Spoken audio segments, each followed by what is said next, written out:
Hello. This is Eric Vagner, and you're right. Yes, I can't hear the monster right. This is the Hourglass, and this is WFRE Radio, and we're on every Tuesday night from 8 to 11 o'clock. Okay, and this is the Hourglass, and tonight we got Derek back on tonight again, and we're going to talk about some subjects. We got Lily Two Shoes here. She's not going to talk very much. She's behind Derek. You can hear her breathing, I think, if you listen a little closely. And so we're here tonight, and we're going to talk on a couple of subjects. Upon tyrants, and upon science again, relationships with tyrants, with science. Okay, that sounds good. That sounds good. And, hey, I can hear with these on Lily. Monster. I can hear with them on. Have you heard Lily Monster? That's what we call her. I just feel like I'm doing a show with an airplane pilot. Fasten your seatbelts, please. You're on WFRE 54. Where do you want to start, on Tyrants first? What do you think, Derek? Well, I think it'd be nice to start on Tyrants, since you happen to have a lot of thoughts about a particular one. You mean Bill Brady? Very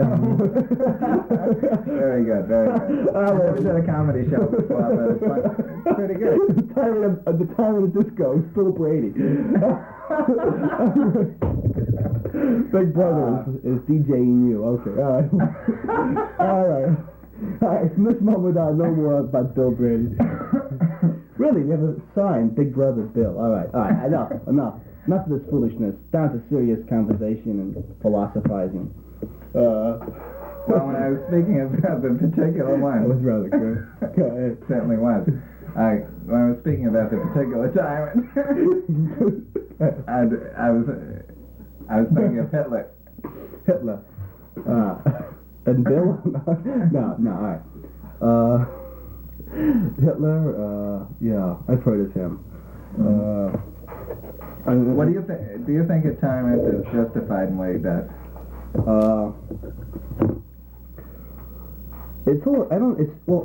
think that you have to sort of study where the person's coming from. In other words, let's say, in terms of Hitler, you can sort of see the environment where he came from. To a great degree, I can identify and maybe even defend some of his beliefs, his actions. And I think you have to sort of go along with the environment where this particular tyrant comes from, more so than what the tyrant's all about. For example, let's put it this way here.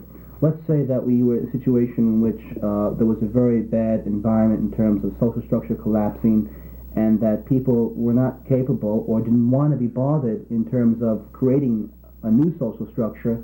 And if one particular person came along and got a certain amount of people together to create a new social structure, then I would say, out of the sheer idea of self-preservation, yes. And so therefore I would see someone like Hitler not merely as, a political phenomena, or as Napoleon. Napoleon wasn't merely they had political phenomenon. First Hitler's men started getting elected to the equivalent of Congress, and they began to paralyze it. So they sort of forced him in. He did run and lose a few times. Oh, yeah. If I'm correct. Yeah, he did. But the point here is that I don't see, say, for example, quote unquote, tyrants like Hitler as a pure political phenomena, nor say someone like Napoleon a pure political phenomena. I see it as a phenomena of life, reality, the will to power. He had sort of a moralistic philosophy too, great personal strength. Yeah. Pride. Yeah. Machista type of philosophy of the man. Machiavellian. Yeah, a very puritanical type of philosophical Superman, so to speak. And believe it or not, he was very much into science too, in terms of it making it apply to a society. And I think to a great degree, if you study the social structure of Nazism, it's a very, very scientifical type of society in terms of the relationship with its moral standings. For example, Nazism or Nazi Germany was being reflected in terms of what they believed was the real nature of reality, which was the will to power. And this will to power really didn't have any type of absolute morality in terms of, say, Christianity. This is one reason why he rejected Christianity, because there was no absolute. He was constantly changing with the environment and using these basic laws of nature, which he felt were the basic laws of life, which I could agree with him to a certain degree.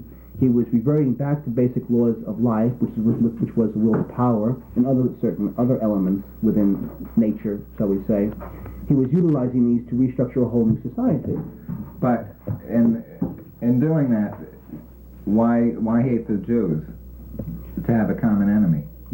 The Jews were an easy thing to hit. Well, now let's take that apart. The Jews were an easy thing to hit, though. Let's take this apart. Because they were in control of business. The Jew did, for example, the Jew was in control of a lot of business, and also the Jew was not merely a problem that began in the 20s and 1900s.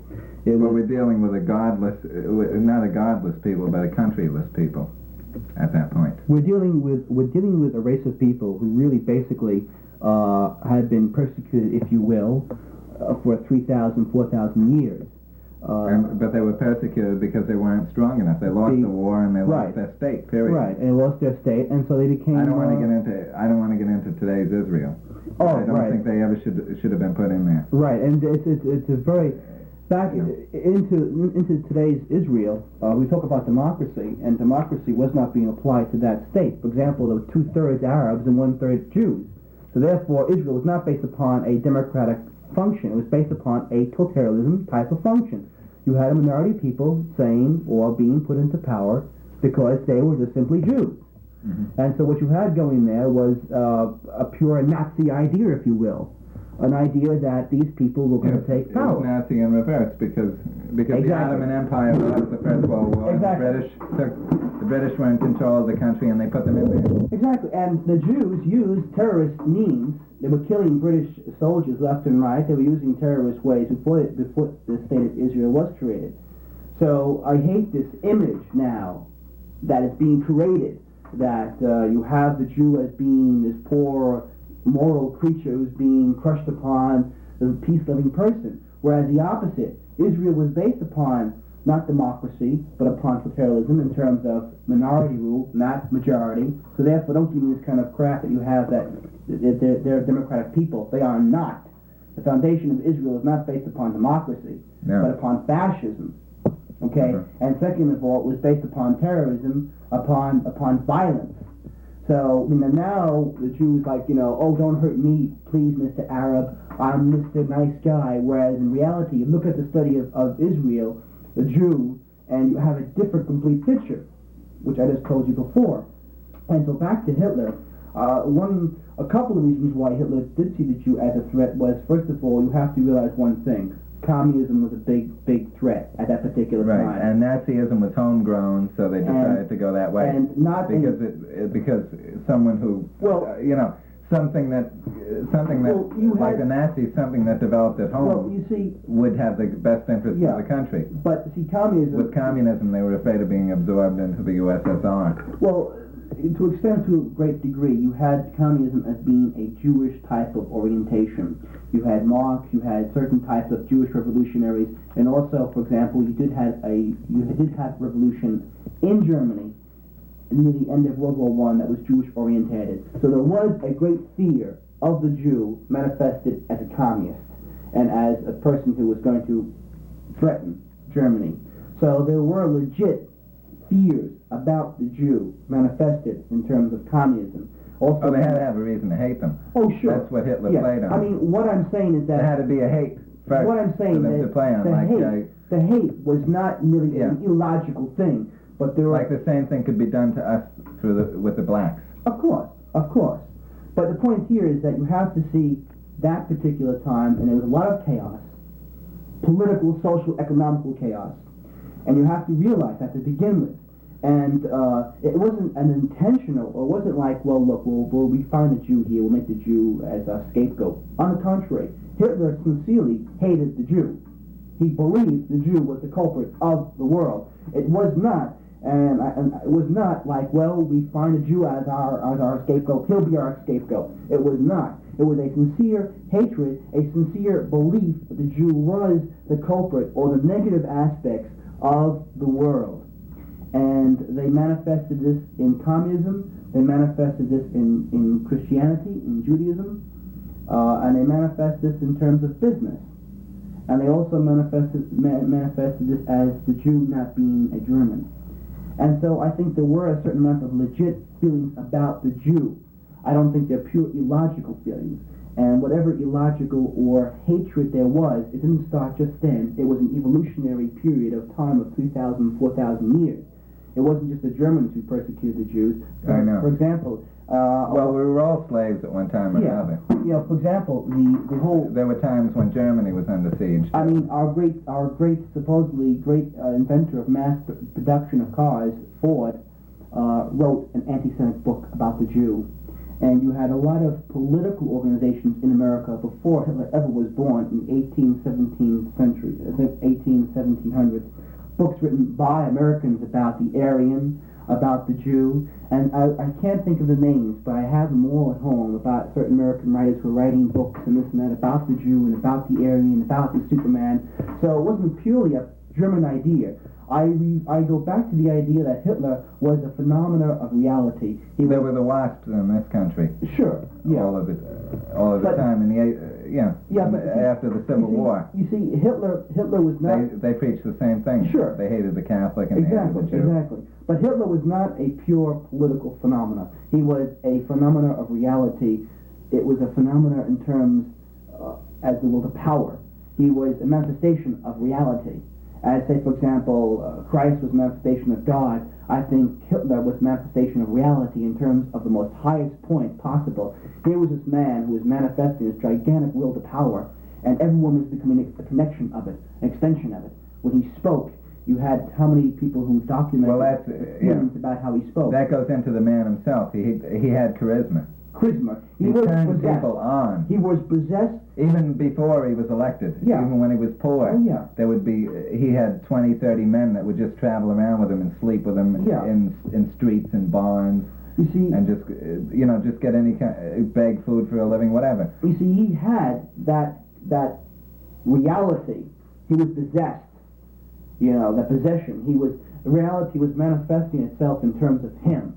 This ruthless will to power that had no morality, that had no sense of anything beyond itself. It was for the pure joy of being itself. That's what reality is all about.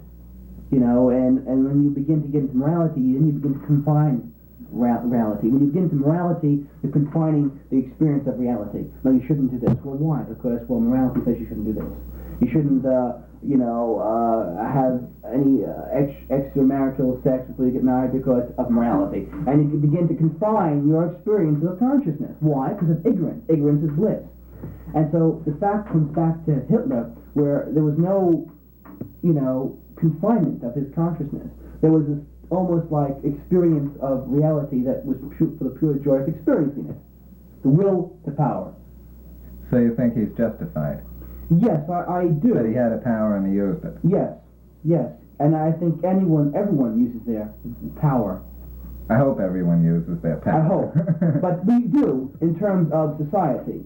In terms of the will to power, in terms of luxury. A person wants a car, so therefore he has to manifest his will to get that car. He has to go get a job, and he does this and that. And so he's manifesting his will all the time. But in terms of a different nature than, say, for example, Hitler or a Christian. But we are manifesting our will to power, but in different levels and different experiences. Right, we all have greater or smaller images of ourselves. Exactly. Where Hitler manifested this greater, powerful force, someone, say, for example, would, be manifesting in terms of buying a car or working or something like that. But, I would see Hitler as a phenomenon, and I wouldn't see Hitler as someone to be judged upon as say, we should never have it again. I think it will happen again, in terms of the nature of Hitler. Well, the way he played on the basic thoughts of people, the Germans thought they were superior when they listened to him. Right. He made them feel good. Yeah. And but the British thought they were superior, and the Italians thought they were superior at different points in history, and the French, with Napoleon, thought they were superior too. We see, but this tyrant Yeah. The tyrant is one who knows how is one who knows how to put it all together, and who has people to help him. Right. Like Hitler did. Right. But it's not purely a political idea. Hitler was sincerely creating a new world order. It wasn't just purely for the idea of having power. He saw himself as a savior. He saw himself as a person who was going to create a new social order. And he saw himself as a person who was going to change the human nature of man. And he was going to change Europe, and he was going to change the nature of man in terms of how man dealt with reality. And Hitler felt, for example, he felt that Christianity, as Nietzsche, the German philosopher, felt, that Christianity was a reverse of what reality is all about. Reality is the will to power, and therefore to moralize will to power is to stifle reality. And what you had was this whole reverse process in terms of Christianity. And you had people stifling themselves. You had, you had this equality, you had meekness, which is the opposite of what reality is. And this is what Nietzsche saw, and this is what Hitler saw. He said, look, reality is not this. This is why Hitler did reject Christianity, although he remained a Catholic until the day he died, believe it or not. But then Hitler was a great believer in science, too. He felt that Christianity was merely a support for man until man got to a certain point, and then therefore he believed science would take the place of Christianity. I believe that, too. Just to get people together. To raise them out of savagery. Yeah, and that's exactly... To raise them out of paganism, to make them stop throwing people into volcanoes. Actually, I could say you're quoting Hitler, because that's exactly what Hitler was saying. In his table talks, it was taken down, he was talking about Christianity, he was saying it's exactly what But right here, the fact that we have to fight to keep these things down, like the ego, like the will to power, means that they are the stronger and they should survive. Sure, exactly. Which goes right in, which ties right in with science, survival of the fittest. Exactly. If a species cannot survive, it will die. Actually, really, if you want to say this, Nazism was an extreme reaction of science, if you want to say that. It was the extreme reaction of ego. Of reality. It was a society based upon purpose. It was a society based upon the idea that man should be the perfect image of reality. And this is why you had Hitler, desiring this kind of perfect man and woman. And this is why he was getting rid of people who were not so perfect in terms of mental deficiencies and physical deficiencies. Because perfect had to be defined. Yeah, and that's the main thing. Sure. When you're striving for a goal, define everything. Exactly. And have function with everything. Okay? Right. And this is where maybe Nazi society was... What was cruel about it is you wouldn't like it if you were black. You wouldn't like it if you were Jew. Obviously. But the point here is I think that the German society was overly logical, too logical if you want to put it that way, that it was saying, hey, look, this is what's happening, and we've got to deal with it. These people are not functioning in terms of our needs in our society, and therefore they must be removed. I mean, that's totally being too logical. Okay, this is where you have, Unitarian guy come in and say, well, wait a minute, the human beings, you've got to, take care of them and all that kind of thing, whatever have you. Whereas the Nazi society was saying, complete new society must be created. A whole new social structure must be created within Europe. And it was on survival of the fittest. Sure, yes, it was. If you're not the best, that you was can't survive. And Hitler was, of course. If you want to, if you don't want to work, you're dead. And again, in Nazi society, everyone, even the person who was independently wealthy, was forced to work. They had special agents going out to all over, and the person who would be loafing would be forced to work, because he wanted to get this kind of communal type of experience with everyone working together as one. And, of course, there were drawbacks in Nazi society, but I think in terms of it being a phenomena in terms of reality, it definitely was. Because, again, if Hitler had achieved his aims in terms of a social, political structure, or a philosophical structure, he would have completely alternated human nature in Europe. He would have completely created a new man. And let me ask you a question. If he won, what do you think the world would be like today? Well, first of all, assuming that Japan was in there too. Let's just assume that Hitler won the war. Let's erase Japan from the situation right now. He felt that America was a mongrel child, that it was completely chaotic. Hitler, believe it or not, didn't want to conquer America. In the table talks that were taken down, he was talking that America will destroy itself, will collapse itself. He felt he had no desire to conquer it. All he wanted to conquer was Europe. He felt the center of the world was Europe. Conquer Europe and you have the world. Which he did. He did conquer Europe, but he also wanted to conquer Russia as a colony. Like England had its India, he wanted to have Russia as a colony. That's all he wanted at that particular time. Maybe eventually, as Germany became more stronger, it would have conquered the whole entire world. I don't know. But as the most immediate plan Hitler wanted was simply to conquer Europe and to conquer Russia and to colonize Russia and to make it a paradise throughout all of Europe in terms of the German ideal. Okay, that was his most immediate plan. That would have taken him his whole entire lifetime. I don't think they would have gone out any place beyond that at that particular time. There had to be a time when he had to stop because there were only so many German men, and conversion wasn't really possible because people were so the other way. Well, he would have. People would have to be controlled by Germans. Well, this was his plan to control. He had over. If he had enough German men after he won to control all of Europe, it would have probably worked out. This was his plan: how to control Europe or to control Russia. He would have done this. He would have, first of all, have only taught the people a very small amount of language for themselves, like ABC, just enough to read and write. That would have been it. He would have created his colonies for the Germans to live in. And outside the colonies would have been the workers, which would have been the people of this country, Russia, what have you. And he would have completely taken any weapons away from them. So if there's any kind of revolution at all, boom, boom, that would have been it, in terms of, those people revolting. And any people who were skillful enough or talented enough would have been sent back to Germany to have been trained as a German.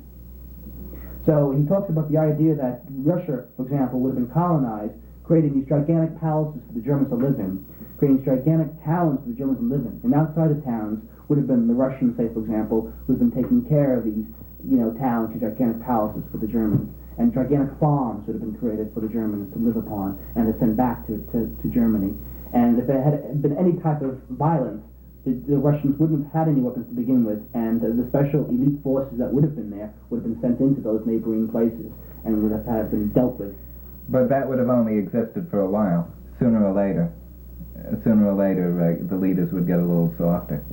Well, again, this is what and generally, we find liberalization anyway. Well, if you take the People's Republic of China now, they're very. They can't even agree with the USSR right now. Yeah, right. But, they want it in its purest form. But later on, they're going to have Cadillacs and they're going to have country homes. It'll all be defined. This was the thing with. It'll all be defined as the country begins to age. Yeah. Well, you see, they begin to capture many things, but they begin to capture ideas and philosophies. This was a like thing, us capturing the Indian philosophies. Right. This thing, for example, like with Nazism, so interesting, is that there was no definite goal in it. There is no definite goal. There was no definite goal in Nazism. Well, the goal was control. Okay, control, but the level here was the fact that Nazism... The goal was like a genetic breeding. Yeah, like, for example, of creating a strong man and a strong woman creating the create perfect man. A strong child. I'm almost quite positive... And the weak children, they'll die. I'm almost quite positive you would have had space exploration with Nazi Germany. I mean, for example, I'll give you an idea that to win the war, which would have taken 50 years though, but I'll come back to that in a few minutes. To answer your question, that Nazism was based upon a constant revolution, like Mao Zedong, constant revolution to get the bureaucrats out of the top. But like in Nazism, Hitler felt, and as the top elite felt, that in order to keep a state or a country alive and keep it moving, you must constantly have revolution in it. Must constantly be changing, new struggle, new ideal. So I don't see Nazism as something that would have been like, say, for example, ancient Rome. I think that the Germans would have, with the technology to begin with, would have probably begun expanding out to space. Exploration probably had gone out to the moon, probably gone here and there. Well, it's hard to say how science would move within a framework like that. And would have probably have created a more perfect man. And I would say also, too, like, for example, Hitler felt, and he had stated this, he said, dictatorship is only for an immediate thing at this point here. Eventually, the people themselves begin to get more control. And as Hitler felt, he said in his table talks that a new man is coming, creating a new God man, more of an intellectual, creative man. And I think that you would have had a revolution within Nazi Germany more in terms of a philosophical, creative level, where you'd have had man... A higher standard, higher consciousness, a higher pursuit, but in a more controlled, in a more creative way, more collectively, not individualistically, but more collectively. And you'd have had a higher creative type of consciousness in this kind of See, but, society. yeah. Where you would have had perhaps... See, but creative people are prone to radicalism, and they're very hard to integrate into the system, even a system like ours. Sure. So there would be problems. Oh, sure. I mean, any society there would be problems. But the point here is that what Hitler was doing to begin with, he was creating a social structure that he was hoping to manifest it as a reality. But but the idea of raising the standards instead of lowering them, like we're doing in our schools today, it would have, in terms is of... enough to get anybody aggravated. Yeah. You know, America's prone for another Hitler. Yeah, right it now. is. Oh, it definitely... I personally feel it. Someone to make people realize Yeah, the I, my ego. I mean, how insignificant we all really are. You have that I mean, this is one thing again about Nazism. Even the guy who cleaned the toilets could put on his armband and go to the Nuremberg rally and feel as though he was, you know, the center of Nazism. All right. Have people happy with what they're doing. Exactly. Where here, what do you got? You have the man who's doing... You have people that aren't happy with what they're doing, and they do not have any cause to be unhappy with what they're doing because they did not do anything for themselves. I mean... They did not do anything to raise themselves. I mean, look at this man who's cleaning the toilet, for example, in America, who really has nothing as an ego to look upon, and say, for example, the person, the German 1933 or 1935, who could be that guy cleaning the toilet, but have an armband, go down to a party rally and feel a part of this collective whole and feel he's got some kind of power, feel he's got some kind of identity, feel he's got some kind of, you know, strength. And in our society, everyone is significant in their position of power. In other words, Rockefeller can feel up and powerful because he's got that power of money. The person who doesn't have that power can feel insignificant. But I want to make one point, back to the... But they're insignificant because they didn't try. Try, and also because society says you're insignificant. Also. Okay. They listened. Right, and the conditioning goes involved. But now back to, say, for example, technology of Nazism. I think technology of Nazism would have been incredible if Hitler had won, because I think he would have had a test tube baby. I think he would have created the most perfect man and woman. But here's an example. With the way he could do it, which was experimenting with people. Exactly, yeah. Which was, right. You know, which is not really the best way to go. Well, here we go with morality. Any of us would be a specimen. Of course, but again, here we go with morality. And the sampling technique would be machine gun, get over there. Well, I mean, again, yeah. We look at, you say what is good for the whole. Exactly. Obviously here we have to experiment upon animals to get to a certain point. I mean, a person can say, well, look, that's very inhumane. You know what, you can, well, all right. Well, we have all of most of our organic chemistry today because of the Germans. Okay. Because of the way we have most of our medical knowledge today. Okay. Let me try to clarify. But let me get one question out. What do you think Hitler thought that he was one of the Romans? Do you think that he wanted to be a Roman king? I've heard that. That's been kicked around a lot. The Roman emperor, William, what's his name? When he saw Hitler, he said that he had the Roman emperor. Yeah. No, I don't. Hitler, believe it or not, always wanted to be an artist. He never wanted to be a politician. He said to Eva Braun, he says, if only I could have been an artist. He said, I never wanted to be a politician, but something within me, my destiny, forced me to be what I am now, which is interesting to think about in terms of man's own destiny. He never wanted to ever be a politician. He never thought about being a politician. You know, he always wanted to be an artist.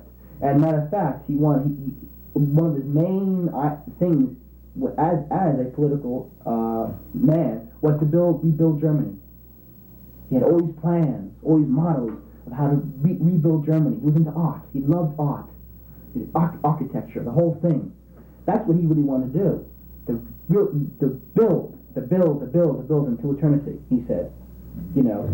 So someone like that would be successful in anything he tried. Yeah, he would have been. He would have been. But here, back to technology. 2 points I want to make. The technology of the Germans was incredible, because during World War II they brought up a plan, and you could think how the German mind was. They brought a plan up that they would have sent a satellite out the Earth's atmosphere, and they would have had platforms that would have built a station out in the atmosphere of the Earth, and they would have built a gigantic magnifying sort of glass, and they would have built stations down by Germany, and they would have taken the rays of the sun sent them down to these magnifying glasses in Germany, and they would have pinpointed them to certain cities in certain countries and burnt those cities up and burnt those countries up. This plan was being put into effect. It would have taken 50 years to have achieved what they had wanted to do. Now, think about some of these ideas. They were also experimenting with death rays, and to a great degree they had achieved a certain amount of success upon small creatures. And so you can see the technology of the Germans was like really.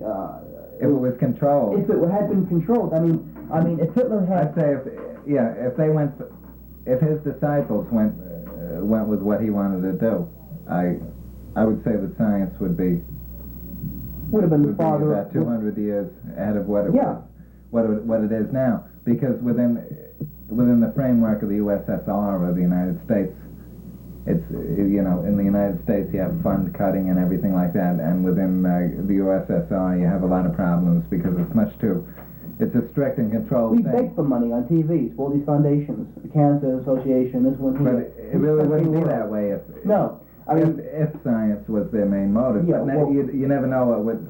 Never know what would have happened later on. Taking from table talks and also other things from Hitler, I think he saw science as a father of all things.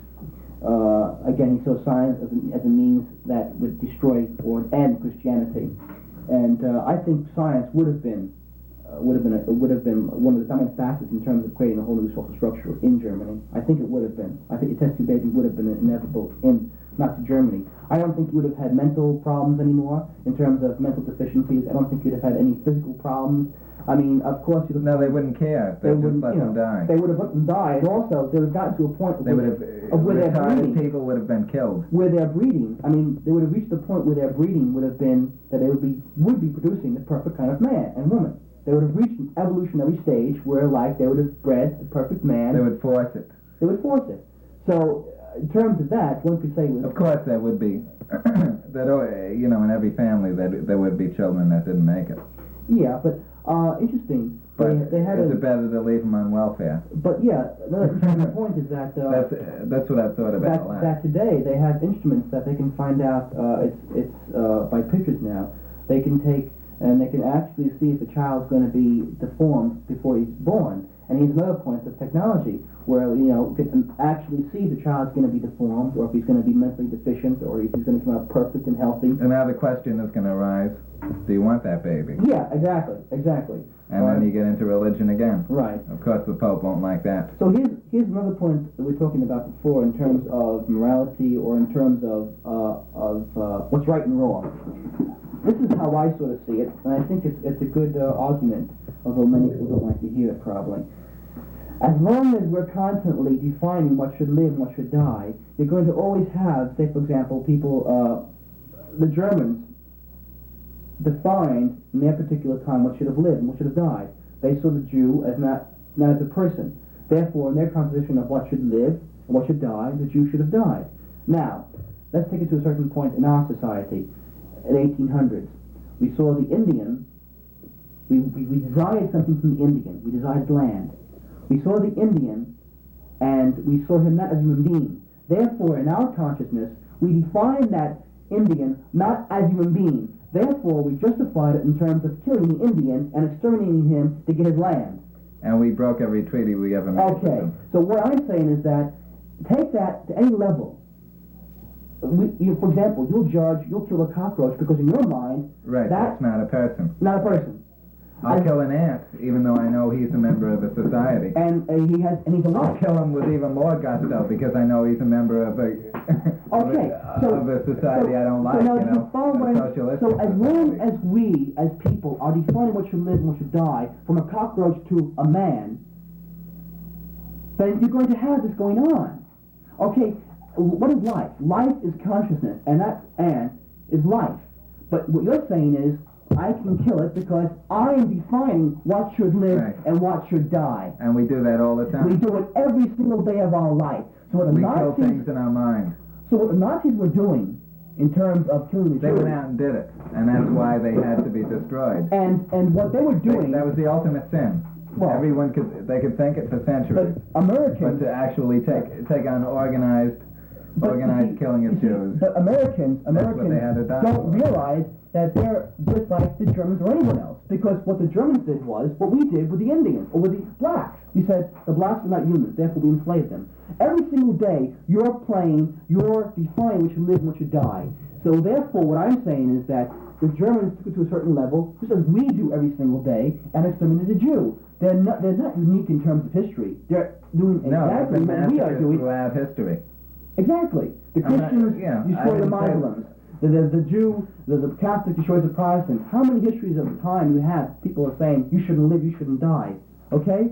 So that is not unique. So when I hear that point, people saying they were animals, they killed people, they killed the Jews, I come back to the point of saying, hey, look, you know, you do it every single day of our life. To prevent that, we've got to not destroy any living thing. And one would say it's impossible. Therefore, it will continue to go on. It'll always go on. That's the basic nature of man. The whole idea that man should be peaceful, hello friend, hello brother, that's wrong. The fact that there were only 283 years of world peace and 5,000 years of civilization. So back to my... Just on statistical data, I give you that. So back to my point that I don't think the Germans were immoral. I think, to the contrary, they were living a reality. They were in a war, and they were dealing with... A lot of people had no choice once Hitler got power. Oh, of course. But Winnemere just went over to him because of the fear of communism. But do you see, again, my idea about living life, that every single day we're doing that, you know, we are judging what should die. As long as we're doing that, then Hitler was not unique in terms of killing the Jews, because we're doing it, and we have done it in our history, for a very long time. Oh, it's been going on constantly. Okay. Always the strong have lived. We're living off of the third world. So I don't... Why? Yeah. Why are we living off of the third world? Because they did not get up first. Exactly. And control us. So I don't see Hitler... We use the Vietnamese. Right. So I don't... Why? Because they didn't get up first and use us. The will to power. Comes right back into the will to power. And again, like I say, I don't see Hitler as an immoral type of person.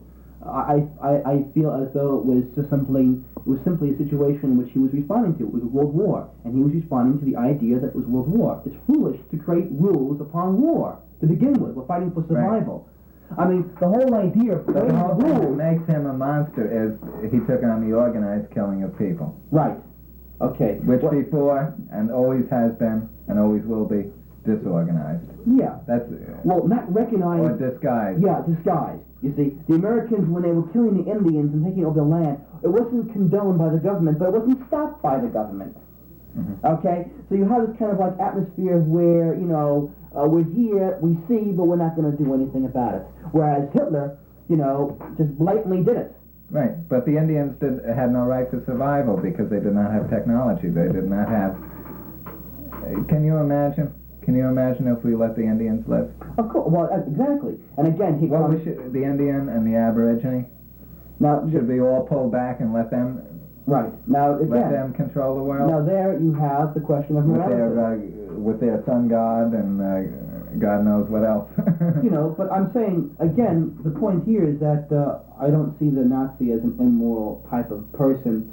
I see it ridiculous creating rules upon war to begin with, because you're condoning it to begin with. When the Americans go barbarians, the Germans were barbarians, right as might, Hitler was saying, it was perfectly being logical. It was saying it's a war.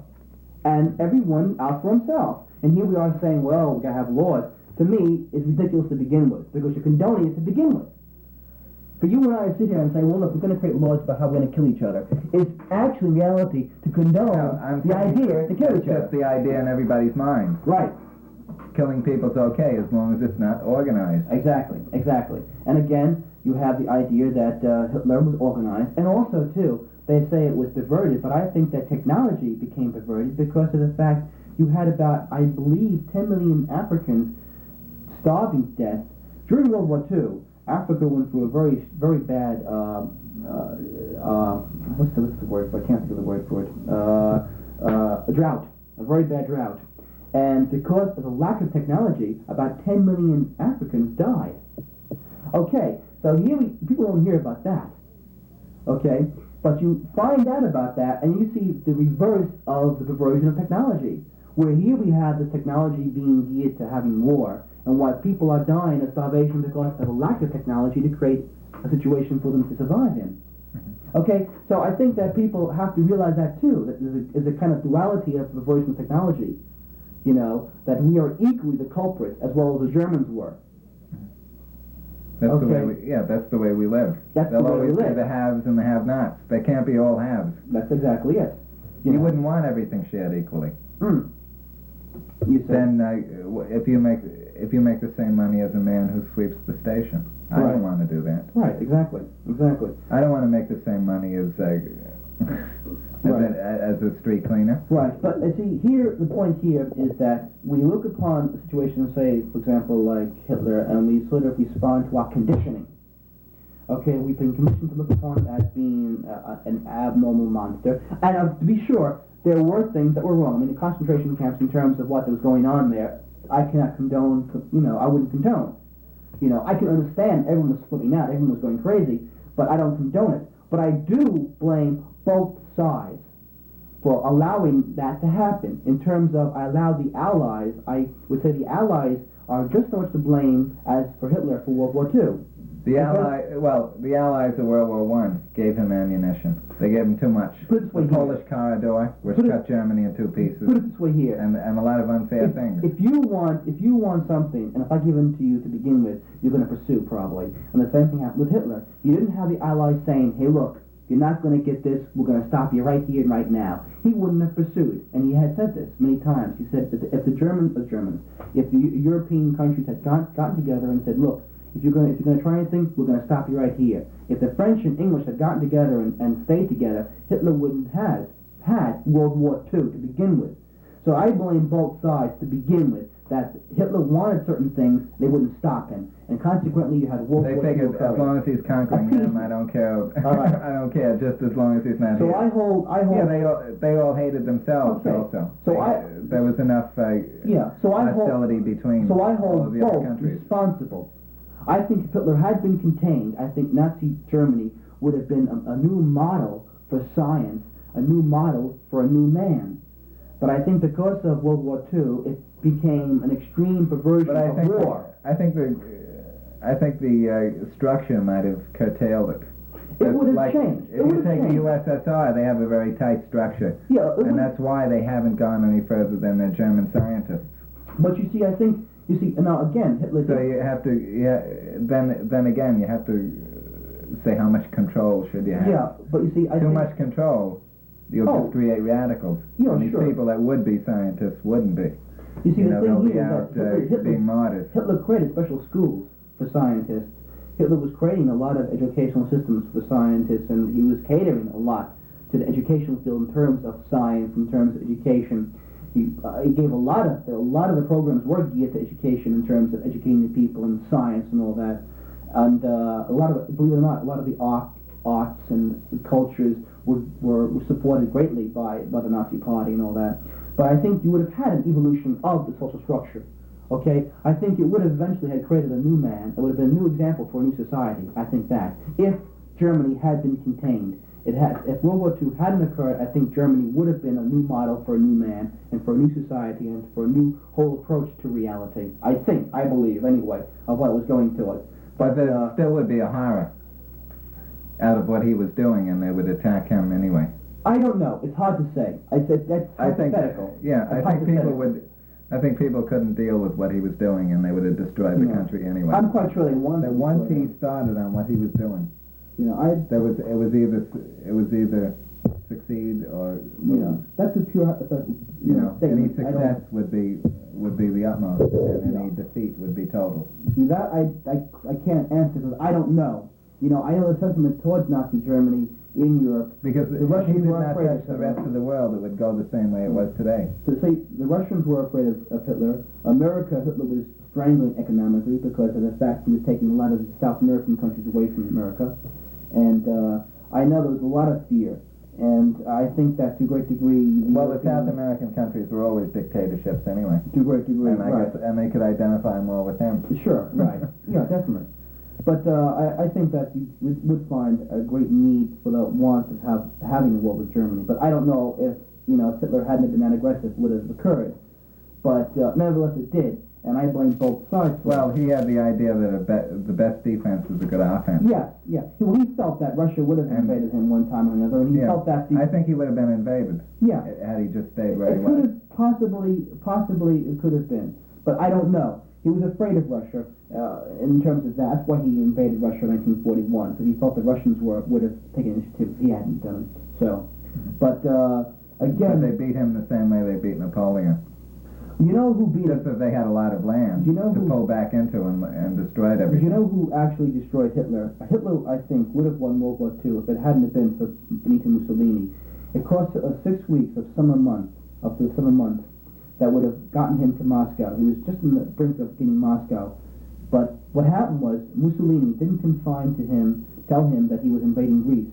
It cost Hitler 6 weeks of taking over Greece and securing that, sending men to Greece. That cost him manpower and time. With that 6 weeks, he would have conquered Russia, because he was just in the outskirts of taking Moscow and taking Stalingrad. That 6 weeks would have cost him the war. Mm-hmm. But again, I think science would have been utilized to a great degree. I think science would have been... It may not have been able to function within tight controls, though. We see, again... Because if you deal with the scientific creative mind, you deal with the artist, too, and they're all very temperamental. Well, again, you had a lot of... And the human mind rejects control, and the creative mind rejects it even more. Well, the German mind is a very weird mind to begin with. The German mind lives under discipline. And the scientists, I think, to a great degree, they have to live under discipline. Yeah. I mean... or they wouldn't be what they are. Yeah, so I think it's different aspects of the scientists do exist. There are those who are creative and those who just simply live for the pure idea of discipline or the pure idea of, of the state, so to speak, or political nature, whatever have you. But I think science would have been the new morality for Nazi Germany if Nazi Germany had won, or if Nazi Germany had been confined. It didn't, it wasn't, and it became a perversion. It became a perversion of violence, of torture, and destruction. And, it failed. And obviously I don't condone all that violence and destruction. But you do think he's justified in trying, at least. Yes, I do. I think that, the law of life is struggle. And that's the part of struggling. Nations struggle against each other. Individuals struggle against each other. And that's a basic foundation of philosophy of life, of society. But there were only so many German men. And there was no hope to convert anybody. No, he didn't want to. He was there all alone. No, Hitler did not want any other person except the German. He was not concerned about anyone else. Well, he probably liked the Norwegian. Yeah, that'd do great for his propaganda. But he was not into converting anyone else except the German blood. That was his concern. German blood, and it's a very strange situation, to talk about. So, but he would, even if he took over Europe, there would be that constant threat of Russia behind him. Well, if he had taken Russia, that's why he took Russia. That's why he wanted to take Russia. But that would take all Russia. That's a tremendous country there. That's why he was encasing. That's why he was having mass extermination. Mass exterminations began when Hitler took Russia, because he knew that Russia was a big baby, was a big thing. So that's why he had mass extermination. Believe it or not, a lot of Russians were going to the Germans. If Hitler had not put forth the terror tactics, he would have won also the Russian heart, because the Russians saw Stalin as a tyrant, and they saw the Nazis as liberators. And 200,000 elite Ukrainians volunteered to the Germans if they would just guarantee their liberty after World War II. The Germans didn't, and they lost 200,000 elite Ukrainians. It would have cost Russia the war if they had said yes. So it's interesting. Just the little decisions that would have been made that would have cost Germany the war in 1945. There were a lot of little things. But it cost a lot of big things. It turned into one big thing. Into one big thing. So, well, I think it's gone so fast, we've talked so much, yet there's so much more to say about different things. But, what would you like to say, Derek? As a final statement, go ahead, say it. I would like to say that there are a lot of things that I can like about the man and a lot of things I don't like. There's duality and everything, Duality. I like Jesus Christ, but yet I can't condone what's happened in Christianity under his name. Well, it's people's view of him right. is wrong. Right. If they looked at him as a great philosopher, if they looked at Christ and St. Paul as great philosophers alongside of Aurelius, Socrates, Plato, it would be a lot more beneficial. Right. And because as far as faith, we don't need that. Yeah. We need we need fact and reason. Plus, also, too, a final judgment has been reached upon Nazism, whereas Christianity hasn't reached its final point. You know, it's like We don't know. We don't know. We don't know. We can say, well, Nazism is just simply something that's dead now because it's completed its cycle. It's over. But Christianity is still going on, so you really can't get a final judgment saying, well, it's a complete, perversion or something. Okay, well, Derek, it was nice having you here tonight, and come back again, and the Hourglass is always open to you, and I hope you'll be well tonight, everybody. Nighty-night, sleep tight, be good. This is Eric Vagner.